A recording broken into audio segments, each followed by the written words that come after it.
Alright, hello everyone, and now welcome to another game. I'm going to be giving you a cast between TBCBM and Focus.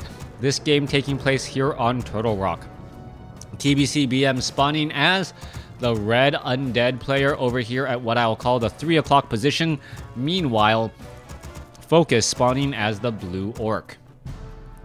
Orc versus Undead in this 1v1 matchup should be a great matchup.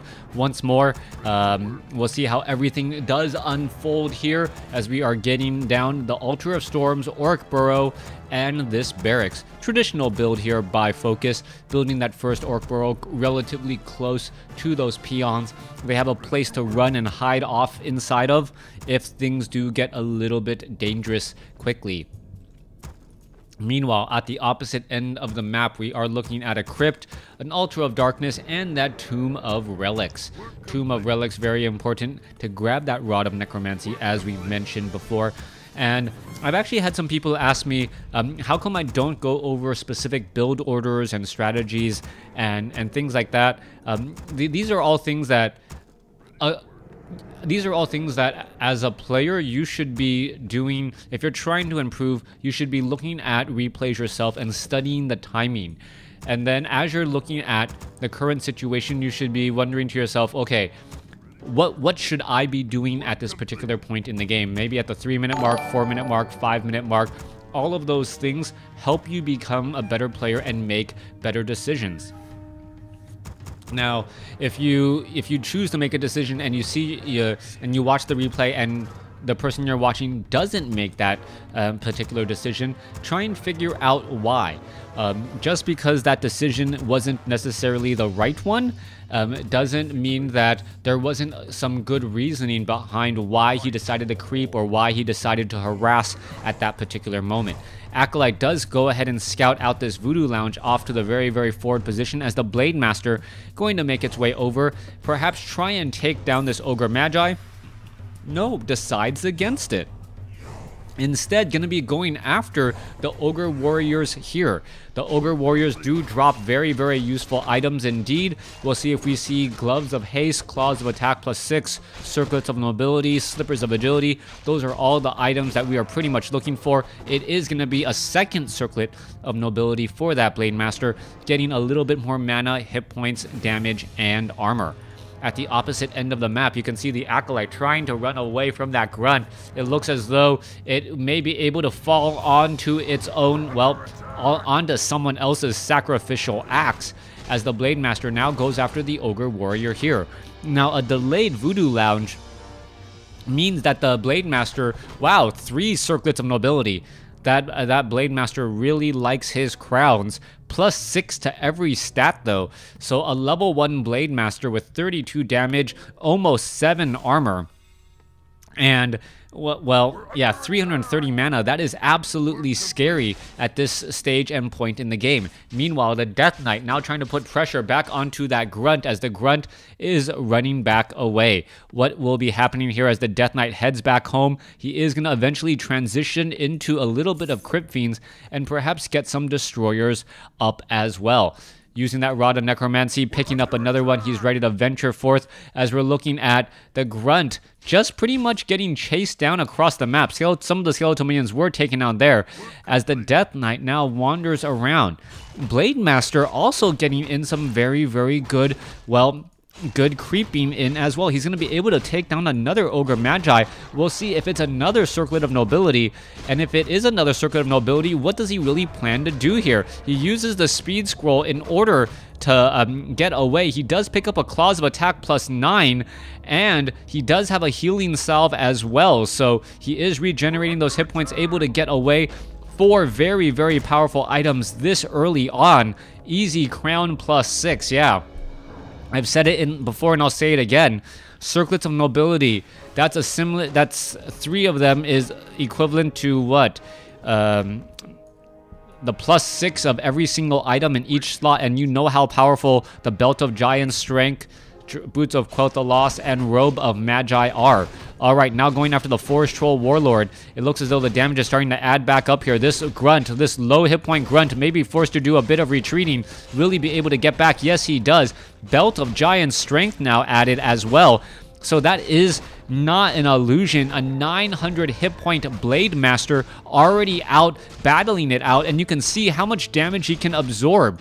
That's actually one of the scariest things that I've seen in quite some time. Such a high damage Blade Master there, as the Blade Master is now just absorbing that damage with such high armor. Alright, gonna finish off everything here, and then Healing Salve himself. Beautiful items on that Blade Master. He'll most likely finish it off with maybe a potion of lesser invulnerability, as he may try to take down these gargantuan sea turtles, which will also drop very, very powerful items as well. Now, the Shadow Hunter is out onto the field. We are looking at a single bestiary, no second bestiary as of yet. And we should be looking at a tech to tier 3. Fortress has become much more common in the Undead versus Orc matchup because of that Tauren Chieftain and the faster movement speed. Blade Master, gonna be going after the Death Knight already. The Blade Master is still regenerating quite a bit of hit points. As you can see him now finishing off this Forest Troll 110 critical strike, getting a little bit of additional gold. Shadow Hunter doing some creeping away from all the action, but there are gargoyles in the air.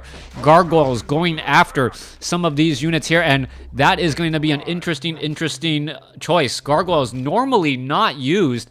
And is it a dual crypt gargoyles? No, I believe that gargoyle is simply there just for scouting purposes.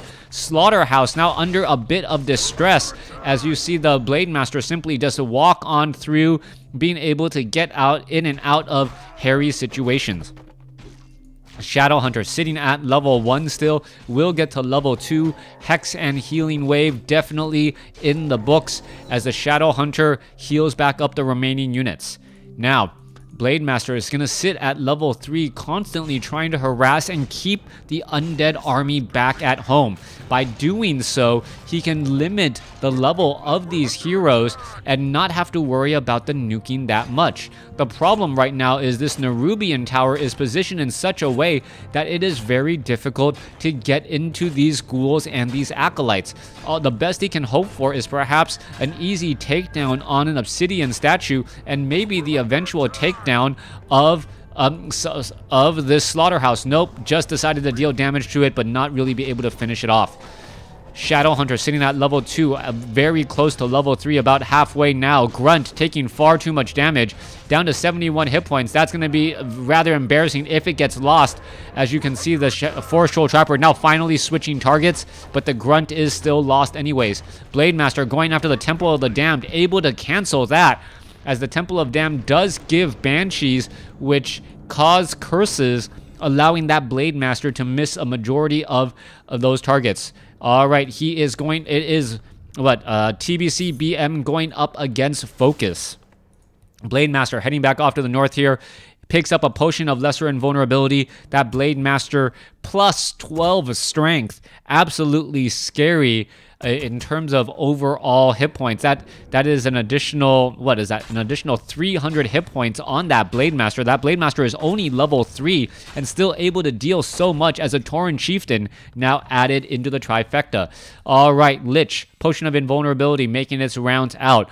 Gargoyle here ready to go. Shadow Hunter ready to go, as we see both sides doing some, well, very, very heavy creeping. Shadow Hunter will get to level 3. Tauren Chieftain will get a little bit of that experience as well, as we see a Kodo Beast joining in on that fight. Population count, both sides showing very limited numbers, as the Blade Master once again just gonna stop the Temple of the Damned. Alright, there's been a lot of lost resources here by TBC BM, and the fact that the Blade Master is only gonna be halted by the frost armor of the Lich could end up becoming a problem. One gargoyle in the air. Hello, Harsh Pickle, how you doing? As the Blade Master keeping track of the units, he knows that there is still no shades out onto the field, since there is no sacrificial pit. Troll Berserker has been added. Belt of Giant Strength sold for an Orb of Lightning. Very important exchange right there, as you're able to get purges down onto some of those units. A quick silence onto the Blade Master, but a potion of lesser invulnerability will make short work of that one obsidian statue. Another obsidian statue could get taken down, as we see a big stomp go down across multiple units. All right, what's happening next? Potion of invulnerability used there. Blade Master does not go after the Obsidian Statue, but the Obsidian Statue is still gone anyways.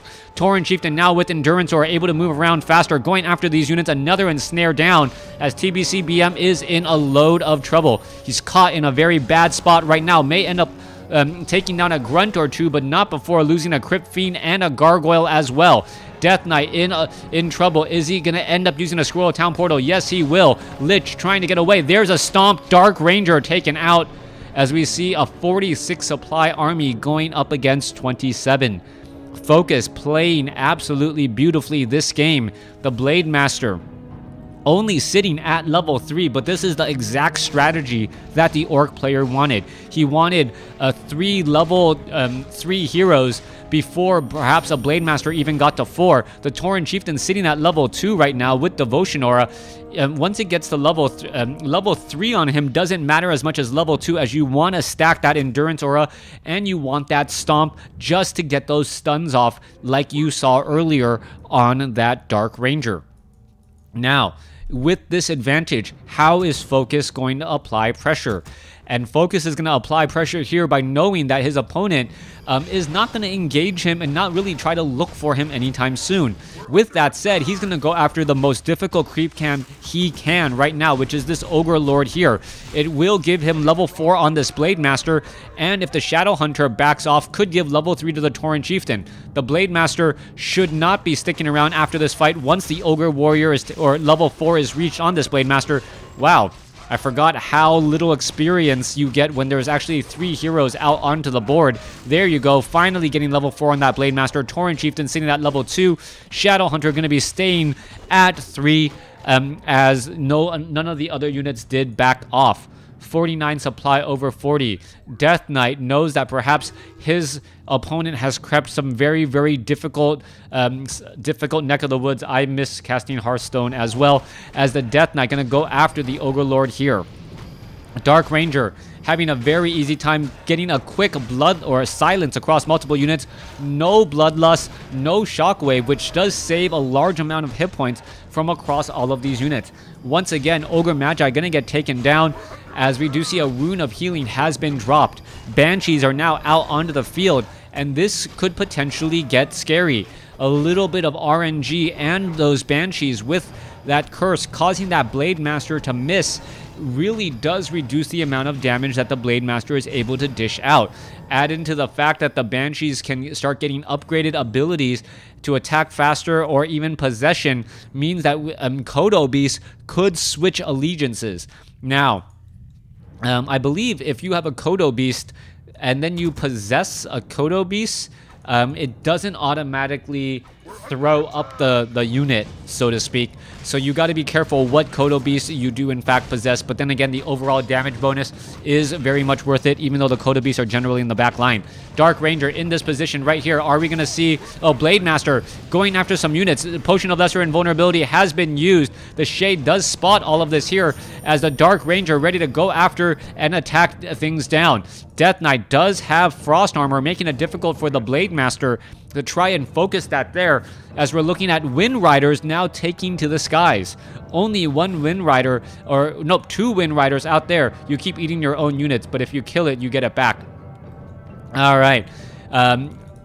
So if it dies, or if you kill it, I guess. Anyways, Wind Rider is still right there. You can see the expansion is already up by the Orc player, so this is definitely going to give more items. And with Spirit Link, which is a little bit of a questionable move, since we are going to be having destroyers here in just a moment. Spirit Link could actually come back to haunt. We'll see how all of this goes down in just a moment here, but the Wind Riders are good anti-air units as well, since they do deal piercing damage to those destroyers.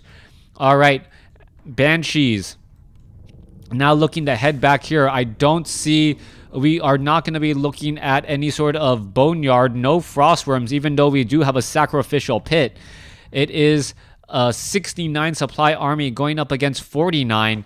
About a 40% difference in terms of income, just because there is low upkeep. All right, next fight should really start to shift the momentum, because we know that Focus does have this expansion here. fortified armor gonna make it difficult for those destroyers to really dive into this location. And with that said, with more Wind Riders being added, as long as focus doesn't overextend, he should be fine. Blade Master, wow, taking a lot of damage right there as he is trying to get away. Death Coil, Frost Nova, all of those lined up, but the Death Knight not having enough just quite yet to finish off that unit. Are we getting Mastery Training at the Temple? Yes, we are getting a Banshee Mastery Training. If you can grab some expensive units, that is going to be a very big deal, as some skeletal minions just run off here to try and take down a handful of peons. Peons could get taken down. Meanwhile, Wind Riders all retreating back. Time is on the side of focus, knowing that he has the economic advantage and now has an 80 supply army. Even if he trades at an inefficient 1.5 supply for every 1 supply, he is still going to be the victor since, well, he has more units out on the field and he can afford to lose more to pick off these units here. Sacrificial Pit now being unsummoned. TBCBM looking to get every ounce of gold that he can for this upcoming fight. He is sitting on... how much gold is he sitting on? Let's take a look at it. Current resources, 862. So he could get into 60 supply fairly fast. There you go, already up to 60 supply. Maybe even try to go in for 70 supply here in just a moment, as we are getting more Ziggurats down. Another Ziggurat getting completed. It is going to be 60, almost 70 supply going up against 80.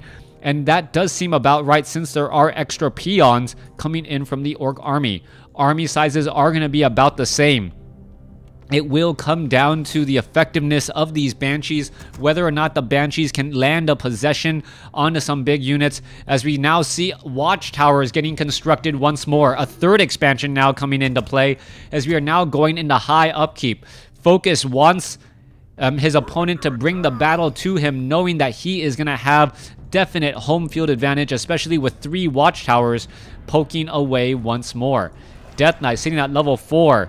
Lich sitting at level 3, Dark Ranger sitting at level 2, absorbing mana from those obsidian statues to try to take them to the skies, but it's not going to work out as well as it would as if your opponent was a human player, as you now see the units now making their way over. Alright, Death Knight just running straight on in, going to take down a couple of these peons in a matter of seconds. There they go, all now hiding inside that Orc burrow, but it is going to become a base race. Hey, I'll trade your 1 base for one of mine, but hey, I have 3 bases. What can you really do about it? Scroll of Town Portal now heading back.